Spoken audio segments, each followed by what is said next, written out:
Bien, pues terminamos esta temporada y este ciclo bastante largo de entrevistas que hemos hecho con los grandes del periodismo español. Muchos, yo creo que es la primera vez, y no sé si la última, que han decidido venir aquí, sentarse en el sofá y contarnos su vida de una manera no convencional. Es decir, contándonos lo que lleva a la gente al periodismo. Hay mucha gente que nos sigue pues o por TDT o ONO, Imagenio, etcétera, pero muchos, sobre todo gente joven, por su ordenador, por Internet. Bueno, pues para esta gente que está interesada en el periodismo, en cómo se ve ahora la actualidad política, la gente que ha hecho opinión, que ha hecho información, que tiene una experiencia dilatada en los medios, pues ha ido pasando por aquí contándonos su vida particular y su vida profesional, las claves de la información y de la creación de opinión entonces y las de ahora. Todo siempre desde un prisma biográfico o autobiográfico, según los casos. Bueno, hoy tenemos con nosotros a Andrés Aberasturi. Andrés, muy buenas noches. Buenas noches. Soy de los grandes del periodismo y meterme a mí me parece un exceso. Bueno, no es que sea humilde, que no lo soy, pero no, sí me parece oye, un exceso. vamos a ver. Ahora luego repasamos la trayectoria. Es que a uno se le olvida todo lo que ha hecho, bueno y malo. Lo malo es normal, pero lo bueno, en fin.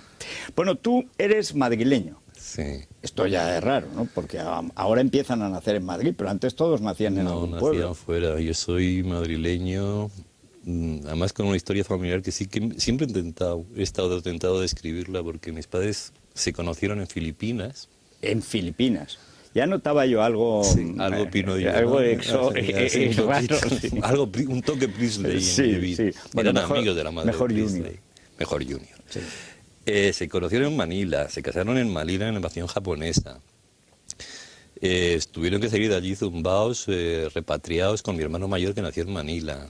Luego llegaron aquí en plena posguerra, se fueron por un montón de sitios. ¿Y qué hacían en Manila? Pues mi padre era un emigrante vasco. Tú sabes que en Euskadi antes al mayor solía ser cura. El otro le daban carrera y los demás pues, se ganaban la vida como podían. Sí. Y este, como no era ni cura ni le dieron carrera, pues se fue a trabajar en unas destilerías que había entonces en Manila de unos vascos con su hermano, pues a hacer dinero, a sobrevivir. Sí. Y mi madre era una señorita bien de Santander, que tenían allí haciendas. Que las señoritas bien son muy bien. Muy bien, son muy bien. Y tenía allí unas empresas y cosas de esas. Y, bueno, lo perdieron todo allí en Filipinas y tal. Pero es una historia muy divertida porque en fin, cuando llegaron aquí a España otra vez estuvieron recorriendo sitios para buscar un poco de trabajo y al final recalaron aquí y aquí nací. Y aquí. Bueno, tú en tu infancia tienes alguna presencia tanto de profesores, de maestros, de los primeros maestros, algo que tú que eres una persona siempre muy interesada por la literatura, que escribe poesía, que escribe cuentos. ¿Qué es el mecanismo, cuál es el mecanismo que de alguna manera te lleva a ti, si es que eso te lleva al periodismo, que sucede a menudo, que te pone en marcha ese mecanismo de interés muchas veces por la lectura, después ya por escribir, luego por el periodismo? Es un poco pedante mi historia en ese sentido. Tú cuéntala que...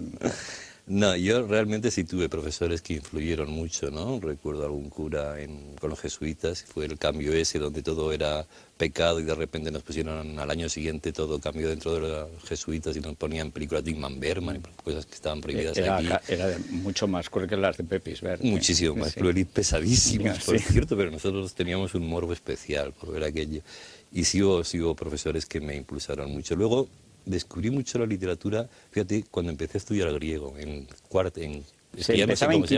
quinto. En quinto, que era cuando elegías letras, quinto, ya después de la revalida. Bueno, estaba en quinto de bachillerato, que es que hay que explicarles que no tiene nada que ver con el quinto a los 14 años. Bueno, es que entonces eran 7 años, 6 y el preu, y ahora son 2 años mal contados. Yo ya me he perdido, ahora ya no sé cuál es cuál.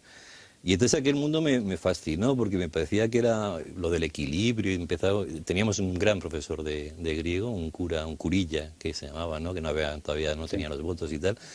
Y nos metió mucho en el mundo aquel de los clásicos. También empezamos a estudiar filosofía por primera vez. Y a mí todo aquello del equilibrio y la catarsis, todas aquellas cosas que no entendía la mitad de las cosas. No, pero es verdad que era muy atractivo. Era muy atractivo. Yo no tuve tu suerte de tener un buen profesor. Lo tuve de literatura y de arte, que eran Sanchis y la Bordeta. Y claro, a uno al final acaba yendo por los buenos profesores. Y es cierto, cómo influye un buen profesor. ¿Y en tu casa cómo era el ambiente? ¿Había alguna inquietud intelectual? ¿Tenías libros en casa? Mi madre le ¿Había gustaba algún mucho tío, escribir. abuelo? Mi madre le gustaba mucho escribir. Yo tenía un tío abuelo, un hermano de mi madre, un tío abuelo porque era mucho más mayor que mi madre, que era pintor y que estaba loco, era un genio, pero estaba completamente Hombre, si chiflado, no, era no hubiera fantástico, sido un ¿no? genio, claro. Y sí había un cierto ambiente de lectura, no tanto, pero lo que sí había era una gran comprensión por lo que cada uno éramos de los hermanos, que éramos todos distintos. El mayor era muy deportista, yo era menos deportista, aunque también me gustaba, pero era más intelectual, entre comillas, digamos, y tal. Y yo recuerdo como una de las cosas que más se me han quedado grabadas, que mi madre me compraba a plazos libros que yo le pedía, ¿no? Libros de poesía, porque no teníamos un duro. Es que entonces se Se compraban los compraba a libros, plazos, sí, sí, se sí. compraba Así a empezó plazos, su te fortuna Lara, abrías una padre. cuentita y te iban Claro. dando libros y ibas pagándolo, los trajes y los libros. Los trajes en la calle Valverde, También por... también a plazos en 10 mensualidades. Bueno, Y bueno, pues a partir de ahí yo empecé a leer, luego empecé a darme cuenta que la gente cuando venía al colegio yo iba a los jesuitas, terminamos en la Moncloa, y según venía a casa, en las papeleras, cuando los periódicos costaban 5 pesetas, un duro, sí. había mucha gente que tiraba los periódicos prácticamente sin leerlos, o no sé muy Sí, bien. o miraba o lo su miraban un sección y poco ya y lo está, tiraban, sí. o sea, nadie se llevaba, o había muchos, por lo menos ahí en las papeleras había muchos periódicos. Yo me dedicaba a cogerlos. Mi padre leía el Madrid, que era un lector del Madrid. Y yo cogía Pueblo y cogía Informaciones, creo que era. Y lo que más me fascinaba era la maquetación, cómo cabían las columnas, cómo terminaban los artículos justo donde tenían que terminar. Eso y me parecía mágico. Asombroso. ¿A ti también? Y cuando vi el diario de Teruel, que entonces se llamaba Lucha, que es el nombre adecuado para sacar un periódico diario en Teruel, que tenía 3 hojas, o sea, las dos Y la vueltas del y en medio. medio una media. Ese era el periódico, pero ahí estaba toda la provincia. Y a mí lo que más me fascinaba también es cómo cabe esto. Era ¿Cómo fascinante. consiguen que no se vaya? salga, hay que poner una separata o algo por el Bueno, estilo, pero, ¿no? o Por sea, eso no debe me ser- gustaba el ya, porque el ya siempre ponía pasa la página, no sé qué. Digo, Ah, que se han no, calculado eso no mal. tiene mérito. El ya antiguo, claro. Sí. No, estamos hablando de unas cosas jurásicas que no sabe nadie. Bueno, pero ahora empieza a pasar lo mismo también con los ordenadores. Sí, sí, bueno, el hipertexto y todo lo demás, Claro. al final tienes que ir buscando. Y en ¿no? las columnas pasa igual. Ahora no te Sí. puede salir ni una palabra porque entonces No, es te pita. terrorífico. Ahora ya te Windows. dicen los caracteres que tienes que mandar. Quiero un artículo de no sé cuántos caracteres. Y, tía, yo qué sé, voy a intentarlo, pero es que no sé si quitar una coma o algo. No, al final lo haces. Es muy sí. difícil, ¿eh? Bueno, tú cuando dejas los jesuitas empiezas a estudiar, empiezas a trabajar, una mezcla de ambas cosas. Yo empecé a trabajar en cosas pintorescas, o sea, no vendía enciclopedias, pero me metí a hacer socios de un club de compra, una cosa que en Estados Unidos funcionaba muy bien, por comprar por catálogo, y que en España naturalmente no tuvo ningún éxito, pero íbamos a comisión, y me iba Marconi a hacer ahí adictos, pero tenía que pagar no sé cuántas pesetas para hacerse socios, y claro, no pagaba nadie. Pero me empecé a ganar la vida como puse. La verdad es que enseguida empecé a hacer ICADE, que era Derecho y Dirección de Empresa, con los jesuitas también, pero ya era mucho jesuita, ya era demasiado. Sí, y encima ya y si era no eran los ICADE, jesuitas sobre de toda todo, la vida. Y Dirección de Empresa. Sí, Ya sí. pensar que a los 18 años volvías a areneros otra vez ya era como muy excesivo. Y yo quería ser periodista y lo tenía muy claro, ¿no? Quería ser periodista equivocadamente, porque creía que sabía escribir. ¿Y qué? Bueno, escribes mal. No, hombre, pero es decir que uno piensa que siendo periodista vas a escribir. Y la verdad es que... Pero eso es muy común, ¿eh? Claro, Casi por todos eso te con los digo, que por hemos eso te hablado, digo. siempre había un afán de lectura Y un afán de escritura. escritura. Y siempre. luego me he tirado no sé cuántos años de la mitad de mi vida profesional prácticamente corrigiendo a los demás o leyendo lo que escribían los demás, porque yo he hecho muchísimo taller, fundamentalmente he hecho taller, ¿no? Aunque empecé en el suplemento literario de Pueblo, pero luego yo cuando me enganché con la redacción, digamos, normal, bueno, estuve de cierre un montón de tiempo. ¿Y dónde empiezas? ¿Cuáles son los primeros periódicos en que trabajas? Yo había leído Los pianos mecánicos, entonces me gustó mucho. Luego que se hizo la película. La película de Melina Mercury, fantástica, guapísima. Sí, la película es horrorosa. Horrorosa. La novela era verde, tampoco pero era mala demasiado, también, pero sí. bueno, Sí. tenía su punto en aquellos años sobre todo, ¿no? Entonces me gustaba mucho la idea de pasarme un invierno en un sitio de veraneo, ¿no? Y me fui a San Juan, a la playa de San Juan, que no era la Costa Brava como la Pero película, bueno, pero no estaba mal. tenía más posibilidades. y allí había un concurso, me quedé sin dinero a los 2 días, claro, porque no tenía nada. Empecé a dar clases de inglés a la hija de un dueño de un bar, que me lo cambiaban por comida, bueno, era una especie de vida así muy bohemia, pero era muy bonita, la verdad es que divertí. Entonces hubo un concurso de un premio de cuentos, yo creo que debía ser de la COPE o algo así, no recuerdo muy bien. Si eran cuentos, ojalá. Cuentos navideños. Sería de la COPE. Era cuentos navideños y los ganaba un cura todos seguro. los años. Entonces era la Nada más el mismo cura, era lo peor. Y entonces, bueno, me presenté, gané aquello, me hizo una entrevista a una chica de allí de Alicante, Pirula Rodríguez, a la que le debo realmente yo de ser periodista, y me dijo, bueno, pues vete por la redacción, por información de Alicante, y si así los conoces y ves lo que hay y tal, no sé qué. Y allí empecé a escribir en información de Alicante antes de la carrera y antes de nada. ¿Y qué edad tenías entonces? 18, 19 hice un año de ICADE, 18, 19 años. Fíjate ahora que tienen que hacer una carrera, luego pagar un máster oneroso y luego con suerte les dejan trabajar un poco sin cobrar. Que están cobrar. de becario, luego de máster becario. Pero y luego a lo mejor con un poco de suerte cobran. Como dice aquel, tú no hables así con pena de los periodistas, que peor estamos los novilleros, que tenemos que pagarnos el toro que nos puede matar. Eso sí, digo, bueno, pues la verdad es que eso es mucho más duro. Sí. Hombre, también hay redactores jefes que embisten. Sí, yo conozco a algunos con cornamentas tremendos, astifinos, abantos, mansean, cobardeando en tablas, que suerte lo... Esos son los peores, sí. Bueno, por cierto, antes de empezar o de continuar con tu carrera profesional, creo que la gran aventura de tu vida es el primer viaje fuera de Madrid en 600.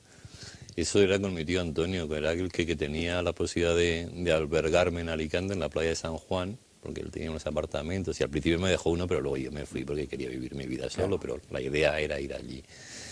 Y la primera vez que me fui siendo todavía más pequeño, a aquellos apartamentos que tenía el hombre en 600, y este tío, mi tío Antonio, que era fantástico, era un murciano genial, pero batía récords de velocidad al revés. O sea, él iba... Lo más lento posible. Lo más lento posible. Entonces decía... ¿Para qué? ¿Para 11, ahorrar? No, porque le gustaba. Es decir, él era un hombre que sin prisa, era un señor que se paraba cada 2 minutos. Yo no sé si tendría mal la próstata, claro, en aquella época no se hablaba de estas cosas, ¿no?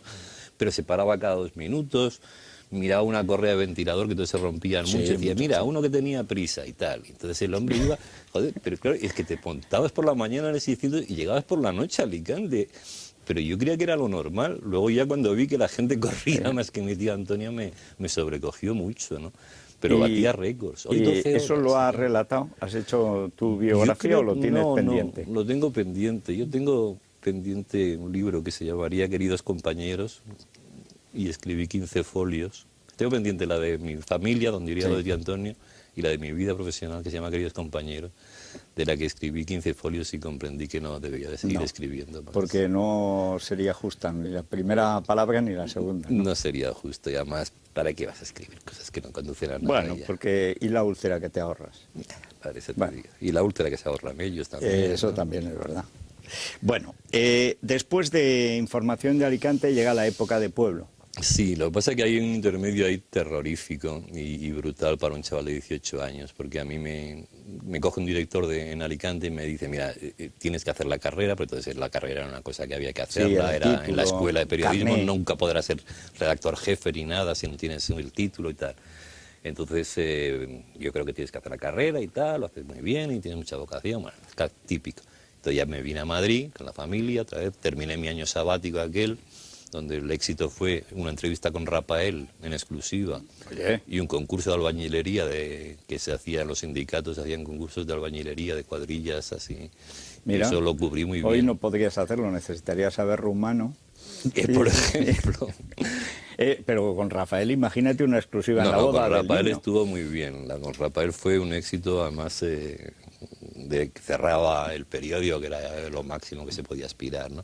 Bueno, y una vez que ya me vine a Madrid, que me convencí que tenía que hacer la carrera, me llamaron para ver si quería ser corresponsal en Benidorm de los años 60. El vicio y el la vicio crápula, total sí. Del periódico de información y de la agencia Colpisa, que era la agencia del movimiento, ¿no? Con sueldo y una especie de suite. No era es que fuera una suite lujosa, pero era una vida... No, la suite casi. Porque era a cambio de publicidad de un hotel que estaba muy bien, un hotel más o menos de lujo. Claro, era una tentación terrorífica, ¿no? Y fue, yo creo que la decisión que cambió mi vida, el decidir quedarme y hacer la carrera en lugar de irme a lo que realmente me me apetecía, pero ¿Tú ahora... crees que habrías llegado a socio de Espartacos, Antoni? O Azaplana, yo qué sé. Todo el que va por Benidorm termina haciendo No, algo. él también digo que va a hacer la carrera. Bueno, y ahí terminas Pueblo, y ahí sí. empiezas, o mientras estudias ya empiezas en No, Pueblo. mientras estudio empiezo a escribir, a ¿Y trabajar en Pueblo. en qué sección decías? ¿En literatura? Teníamos O sea, en los Damaso suplementos. Santos de profesor de literatura. Yo había hecho un grupo de poesía que era muy social y muy revolucionaria, muy de la entonces, época. muy de la época. Y bueno, Damaso era la época en que salían los novísimos en Barcelona y todo lo demás. Y bueno, Damaso me cogí un poco, era profesor de literatura en la escuela, bajo su protección, ¿no? Y me acuerdo de que hicimos en el Teatro Lara, dimos un recital que estaba Gerardo Diego en uno de los palcos y tal, una cosa, estaba muy Sí, que acojonado. entonces, por un lado se les Eran las alforjas detestaba. para la poesía. Claro, eso lo hacían en el Lara. En el Lara, en Sí, la sí. Bombonera, que llamaban, Claro, con claro. Dorado Blanco. Y que era el que ya una cosa empresario. muy respetable y de Era mucho muy nivel. respetable, Sí. era demasiado respetable para nosotros. Bueno, pero... Y entonces hubo división de opiniones, como era todo asambleario, la mitad del grupo no quería ir porque les parecía muy burgués y tal. Y la otra mitad decía con lo Y bonito la que es otra el mitad Lara. con lo bonito que es el Lara, que yo estaba en la otra mitad, y digo, pero chicos, es un recital, pero lo hacíamos ahí había grises y todo, y éramos más infelices que nada. Sí, yo siempre pero bueno, pensé era la imagen, que ¿no? de los éramos tan pocos antifranquistas y de ahí hay que quitar la mitad porque eran policías. Sí, Yo no sé claro. para qué llevaban los grises, debía ser por atrezo, porque lo tenían todo perfectamente controlado. La foto, lo que sea, no Sí. sé, no lo tengo muy bien, no muy claro.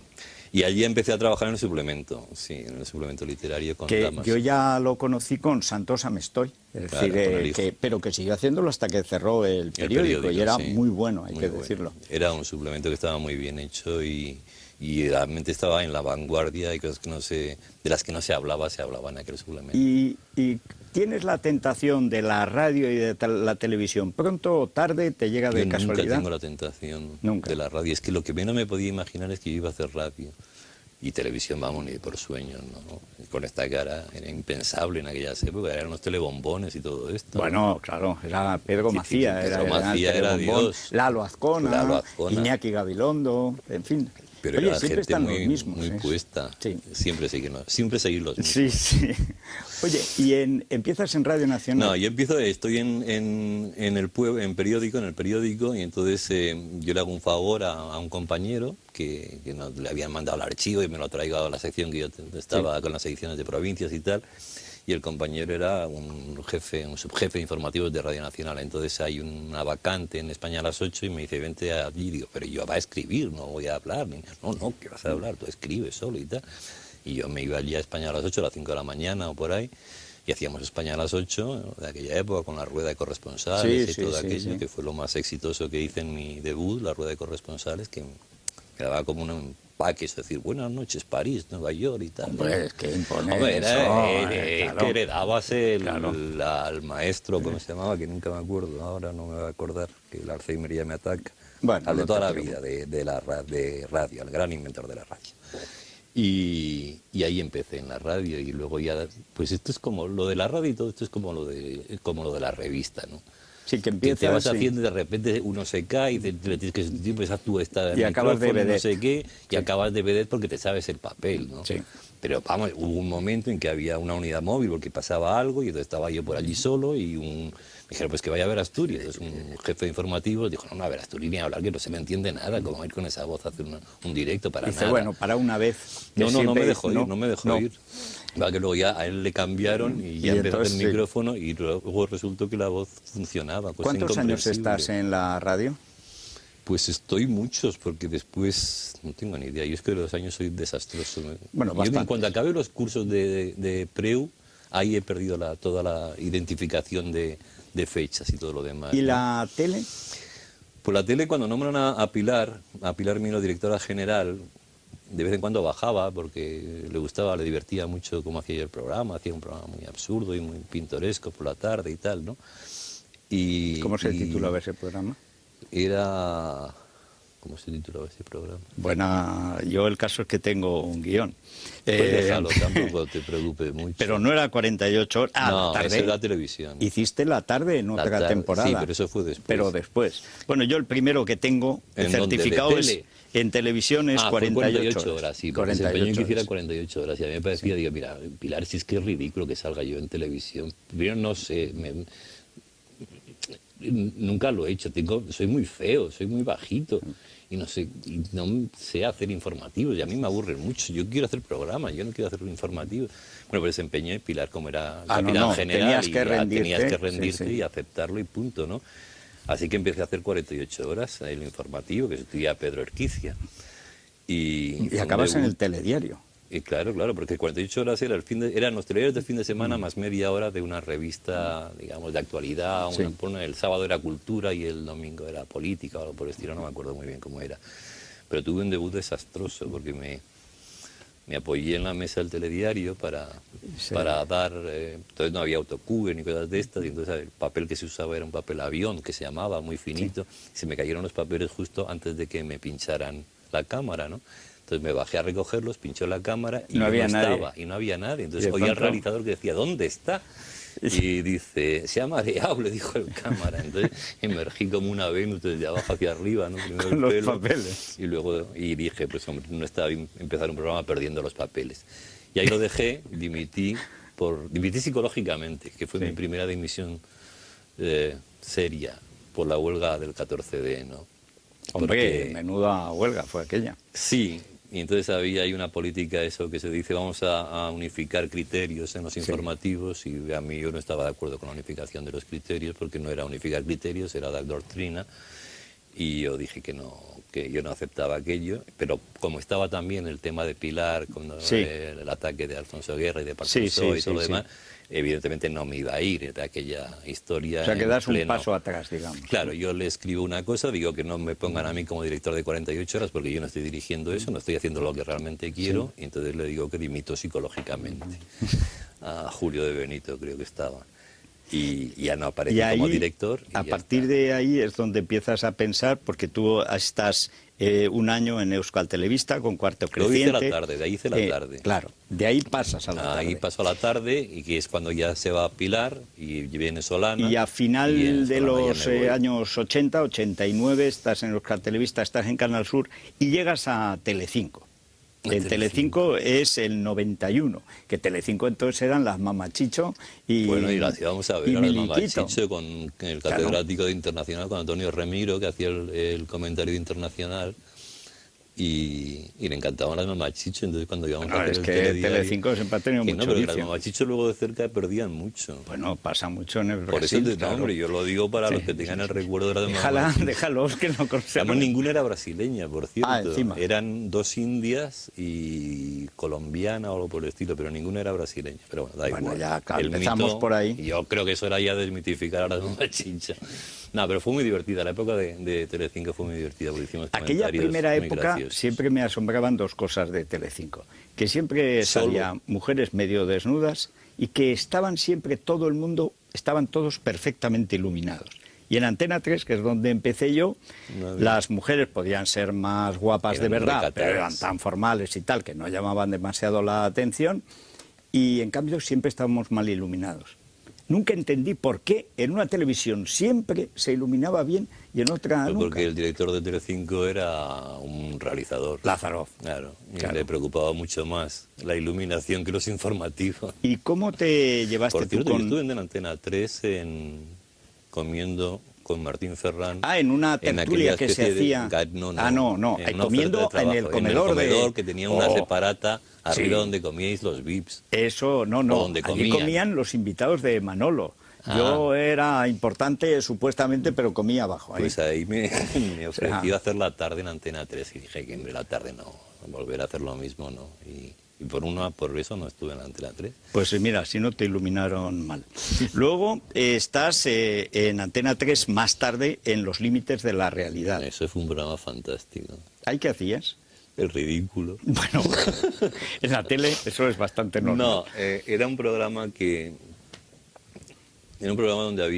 todo era un desastre todo, ¿no? Desde los platós hasta todo se caía, todo pasaba mal, había malas vibraciones, llevaban personas. Era un programa que pretendía ser para psicología, pero siempre yo exigí, entre comillas, que hubiera la otra parte más científica y tal, y para pudieran ver la verdad o la mentira de... Yo no estoy en contra de la psicología en absoluto, y fui muy amigo de Jiménez del Oso y de mucha gente, y admito que hay muchas cosas que ahora no se saben y que se podrán ver, pero no me gustaba dar una imagen bueno, de que todo aquello era verdad, ¿no?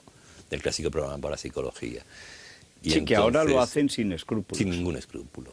Sí. No, ahora y entonces, ¿no? Porque de hecho cuando yo me fui de Antena 3, empezó en Telecinco precisamente un tipo que ni siquiera voy a nombrar, que llevaba un señor que decía que se curaba la parálisis cerebral.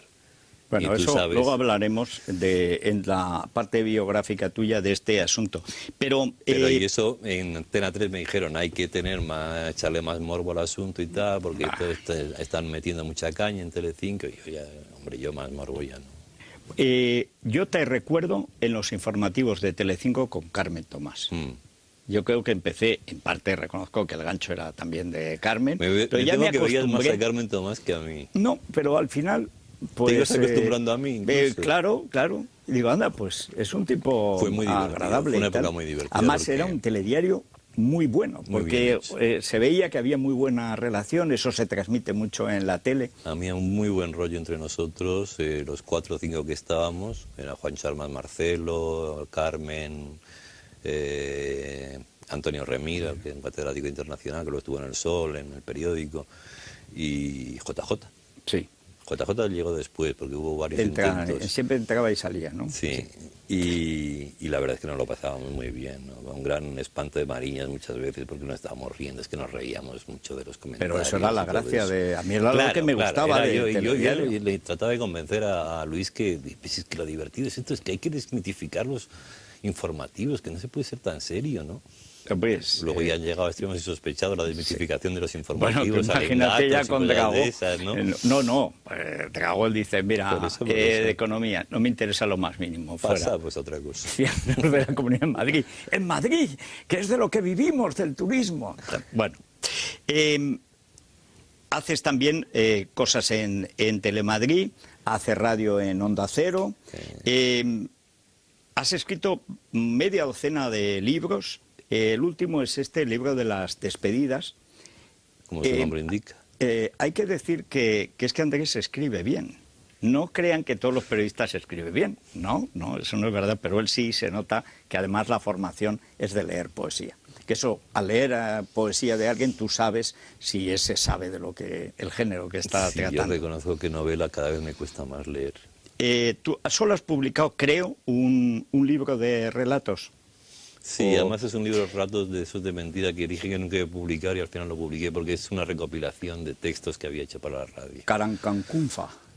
No, eso es la leyenda continua. La soledad de Carancancunfa es un libro en prosa poética. No son relatos, es una cosa rara, es un mix, pero ninguno se distribuyó, o sea que no pasa nada, ¿no? Oye, eso está bien. Mis 2 primeros libros fueron un desastre total, porque uno lo escribió en una época todavía de suplemento literario de pueblo, con 20 años, 19, que se llamaba La sincronía en tiempo de vals, que era producto del grupo aquel de poesía de los años 70, pero la empresa quebró enseguida. En cuanto me sacaron mi libro ya no se distribuyó nunca. En y el de las soledades tampoco. De aquella vida bohemia que recordabas antes, tú formas una familia. ¿Te casas joven?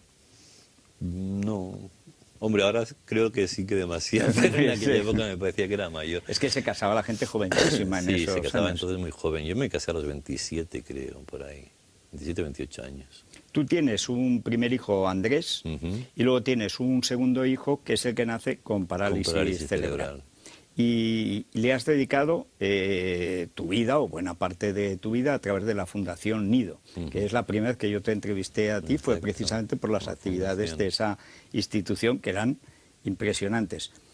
Ha cambiado la percepción, porque recuerdo aquella entrevista, y en general empezamos con Rosana Laviada, hacíamos pues la gente que no tenía a nadie, gente que tenía enfermedades raras, gente que no la atendían, pero que resulta que había otro en Canarias que le pasaba igual tal, y entonces se creaban redes. Y a mí lo que me impresionó más era la soledad total de las familias, que muchas no sabían ni lo que le pasaba a su hijo, y cuando lo sabían era peor porque no les ayudaba nadie. ¿Cómo montáis esto de la fundación? ¿Lo montas tú? Es terrible, porque yo estoy reclamando y todavía creo que no existe, ¿no? Ahora, en cualquier tragedia, y es muy bueno que pase esto, ¿no? Tienen el apoyo psicológico, mandan psicólogos que tranquilizan, ayudan a sobreponerse y todo lo demás. te da un infarto y, bueno, aparte de lo que te dice el cardiólogo, tienes un psicólogo que te apoya y tal. Y creo que todavía no hay psicólogos o gente especializada que cuando llega un padre y una madre que han tenido un hijo que nace con cualquier tipo de problema, y dice, bueno, pues le dan el alta y dice, iros a casa. Y nadie les dice nada. Entonces todo el mundo está educado para tener hijos normales. Y de repente esa educación se rompe con una brusquedad brutal y te quedas absolutamente solo frente a la nada. Y además a la nada, pero con mucho que hacer. Y con una angustia terrible, Claro. y con una especie de responsabilidad. ¿Y por dónde empiezo? Porque el ser padre no habla nada de esto, No, ni en los no, libros no de no sé viene, qué, ni ahí no no hay libro aparece de en el instrucciones, capítulo, no hay libro de esto, ¿no? Hombre, ahora el tema de Internet, por ejemplo, que controláis tanto desde Libertad Digital y todo lo demás, es fundamental, porque hay cantidad de asociaciones y te pones en contacto, tienes un montón de ayuda de enfermedades raras, de síndromes. Y te Exacto. mandas correos. La Universidad de Valencia tiene una página muy buena dedicada a enfermedades raras, donde te puedes poner en contacto con otros padres, porque lo que necesitas es que alguien te diga algo, ¿no? La respuesta que no encuentras en la sanidad, en la medicina, porque realmente no es que no la encuentres por mala leche de los médicos, sino porque no hay una respuesta No hay nada exacta, organizado, ¿no? Hay que claro. esperar, tienes que esperar, Claro. tienes que esperar.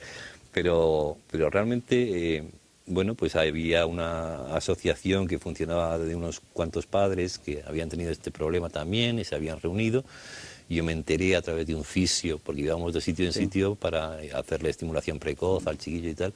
Y a través de, en uno de los sitios me dijeron que existía este centro, que era un chaletito que había en la carretera. Fui para allí. Y allí es donde empezamos y donde se germinó luego todo lo que sería la fundación y todo esto. Era una cooperativa de padres, Claro. Estaba inscrito como cooperativa, porque todavía Sí, que el movimiento es que asociativo la fórmula legal no también estaba, no estaba, era sí. absurda, ¿no? Porque no era una cooperativa pues, de ninguna manera. Bueno, yo creo que le habrás dedicado pues una parte, bueno, ya se sabe que en esto cuando uno da también recibe, pero a tu hijo pequeño o el menor, que tendrá ahora 26, 28 años, pues le has dedicado media vida. También poder decir que de alguna manera media vida tuya está ligada a tu chaval. Viéndolo en perspectiva, ¿qué cambiarías y qué no cambiarías, aparte del hecho de la enfermedad, como es lógico? Yo no sé, yo creo que cambiaría pocas cosas. Yo creo que... Es decir, yo siempre tengo la obsesión de llegar por la noche y decir que he hecho lo que creía que tenía que hacer, ¿no? Pero en todos los ámbitos, en el ámbito familiar, en el ámbito profesional, como patrono, como trabajador, como todo lo que he sido en esta vida. Entonces muchas veces me dicen, pero si es que esto está mal y tal, pero es que yo creo que en conciencia es lo que tengo que hacer, entonces si está mal, pues bendito sea Dios, y si me van a pegar un navajazo, pues no, no es mi problema, será el suyo, ¿no? Entonces en ese sentido, yo creo que he hecho... Es decir, yo no he hecho nada más que otros padres y además es muy complicado hablar de esto porque es puro egoísmo, ¿no? Y muchas veces me he planteado, si no hubiera tenido este chiquillo, ¿qué habría hecho en mi vida? O cómo me habría afectado el tema de la parálisis o lo de la marginalidad de todas las enfermedades. Seguramente no habría hecho nada, habría hecho lo que cualquier periodista puede hacer, ¿no? Sí. Entonces, en ese sentido, ¿qué mérito tiene cuando tienes un hijo con parálisis cerebral el dedicarte a esto?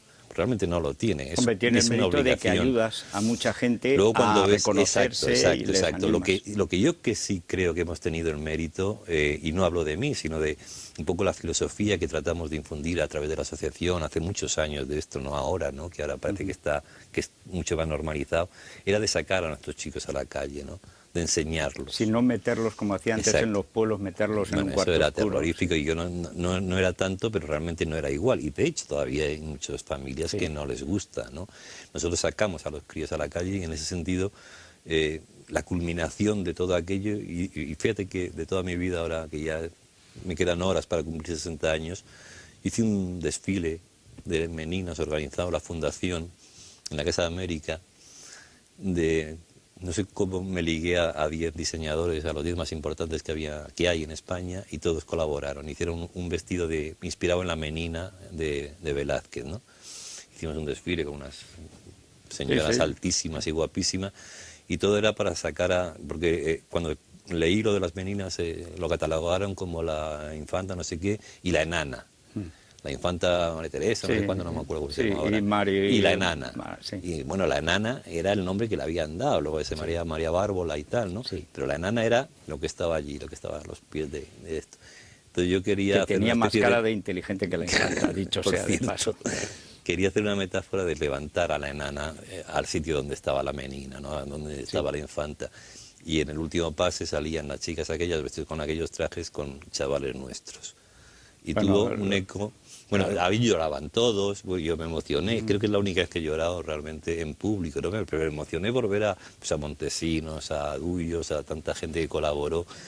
Y ver a las modelos aquellas que la mitad eran tan sofis y tal, Sí. con aquellos críos absolutamente entregados, babeando y tal, ver aquel contraste, me pareció que era justo lo que yo quería hacer en la vida, ¿no?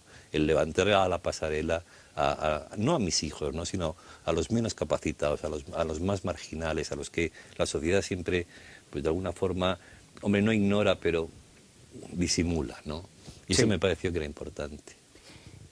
¿Te has prejubilado hace un año escasamente? ¿Te han prejubilado? Es terrorífico esto. La mitad del pirulí, digamos, de la gente de tradición de televisión española. Aquí tuvimos el otro día a José Ángel de la Casa, es decir, la gente que ha hecho televisión.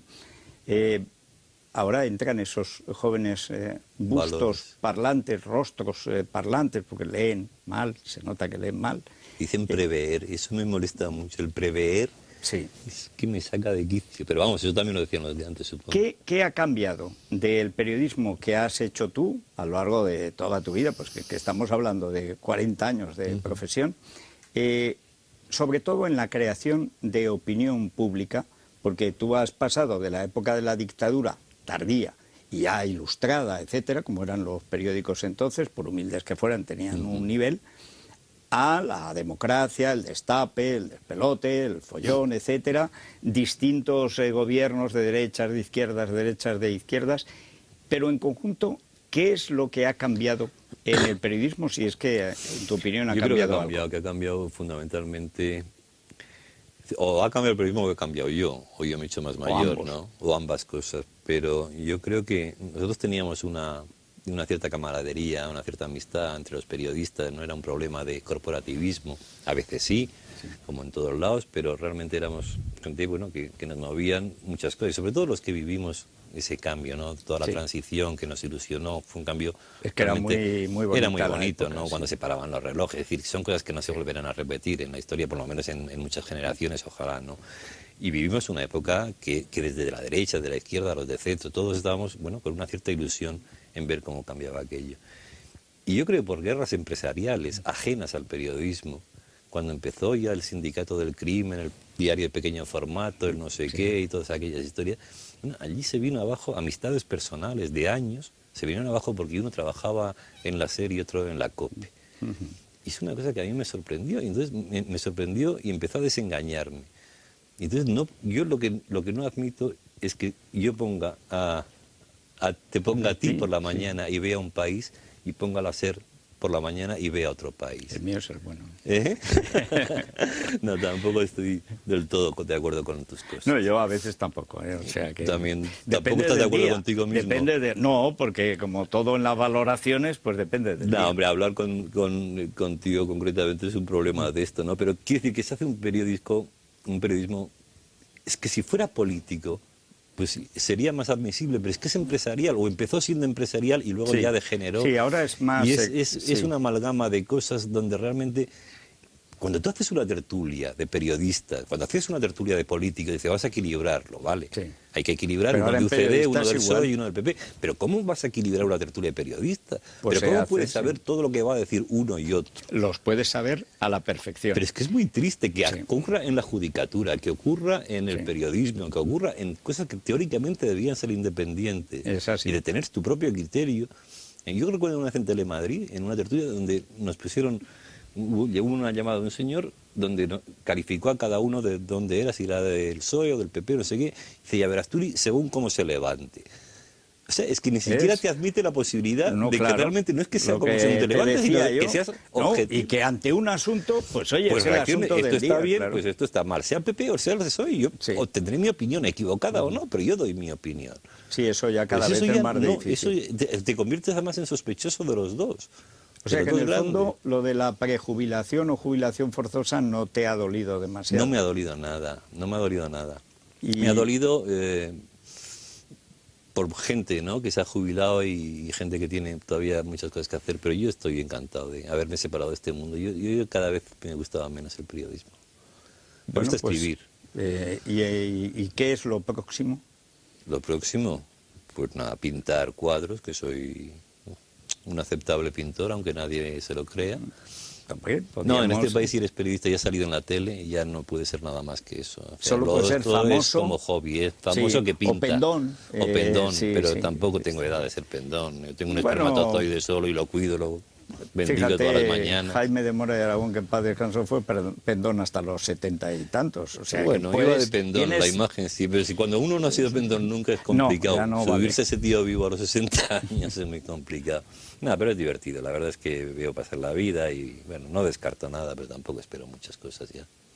Andrés, encantado de terminar además precisamente esta serie de periodistas que, aunque te lo tomes así, como hay que tomárselo por otra parte, porque si no se vuelve tarumba, pues han marcado toda una época en la historia de España, en todos los medios además, y que lo lleva con, en fin, con la humildad que hay que llevar estos asuntos, que hoy estás arriba, mañana estás abajo, hoy te dan la mesa Hoy en eres todos los indispensable restaurantes. y al día siguiente no se Al día acuerda siguiente nadie. no te conoce más que la Eso familia. es fantástico. Bueno, muchos recuerdos además a tu familia, a toda Cris. ella, y bueno, pues muchas gracias por estar esta noche con nosotros. No, gracias a ti por haberme invitado a una cosa donde hay grandes periodistas ahí, ya no Bueno. sé si entras bien.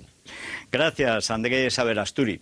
Le recuerdo que tenemos un aparato sorprendente, el Samsa Fuse. ¿Qué tiene este aparato?